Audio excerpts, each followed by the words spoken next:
ഗബ്രി ഇന്ന് തന്റെ ഇൻസ്റ്റഗ്രാമിൽ പങ്കുവച്ചിരിക്കുന്ന സ്റ്റോറിയാണിത്. ഒരു സമയത്തിന്റെ ഒരു ക്യാപ്ഷൻ ഉണ്ട്, അതുപോലെ തന്നെ എന്തൊക്കെയാണ് ഈ കൊച്ചു കേരളത്തിൽ നടക്കുന്നത് എന്നൊരു ക്യാപ്ഷനും കൂടെ കൊടുത്തിട്ടുണ്ട്. ജാസ്മിന്റെ കൂടെയുള്ള ഒരു ഫോട്ടോയാണ് ഇപ്പോൾ ഗബ്രി തന്റെ ഇൻസ്റ്റഗ്രാമിൽ സ്റ്റോറി ആയിട്ട് പങ്കുവച്ചിരിക്കുന്നത്. അതുപോലെ വേറൊരു സ്റ്റോറി കൂടെ ഗബ്രി പങ്കുവച്ചിട്ടുണ്ട്.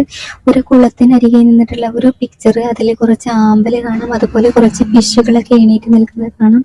അങ്ങനത്തെ ഒരു പിക്ചറും കൂടെ ഗബ്രി സ്റ്റോറി ആക്കിയിട്ട് ഇട്ടിട്ടുണ്ട്. Big Boss Malayalam season 6 Gabri കേരളക്കര അറിയുന്നത്. ജാസ്മിനുമൊത്തുള്ള ഒരു കോംബോ പിടിച്ചത് കൊണ്ടാണ് ഗബ്രി ഇത്രയധികം ഉയരങ്ങളിൽ എത്തിയത്. ജാസ്മിനുമൊത്തുള്ള ഒരു കോംബോയെ ജനങ്ങൾ പരിഹസിച്ചുകൊണ്ട് വിളിച്ചിരുന്ന പേരാണ് ജബ്രികൾ എന്നുള്ളത്. ഒരുപാട് ആരാധകരുള്ള ബിഗ് ബോസിൽ നിന്നും ഇറങ്ങിയ 2 മത്സരാർത്ഥികളാണ്. ഒന്ന് ഗബ്രി, അതുപോലെ ഒന്ന് ജാസ്മിൻ. ഇരുവരും തമ്മിലുള്ള ഒരു ഫ്രണ്ട്ഷിപ്പ് ഏറ്റവും കൂടുതൽ ആരാധകർ ഇഷ്ടപ്പെടുന്നുണ്ട്. നിരവധി നെഗറ്റീവ് കമന്റുകളും ഇവർക്ക് വരാറുണ്ടായിരുന്നു. എന്നാൽ ഇപ്പോൾ ഇവരുടെ ഈ ഒരു ഫ്രണ്ട്ഷിപ്പ് എല്ലാ ആരാധകരും ഇഷ്ടപ്പെട്ടു കഴിഞ്ഞു എന്നുള്ളതാണ് സത്യം. എന്തായാലും യൂട്യൂബിലാകട്ടെ അതുപോലെ ഇൻസ്റ്റഗ്രാമിലാകട്ടെ ലക്ഷക്കണക്കിന് ഫോളോവേഴ്സ് ഉള്ള ഒരു മത്സരാർത്ഥിയാണ് ഗബ്രി ജോസ്.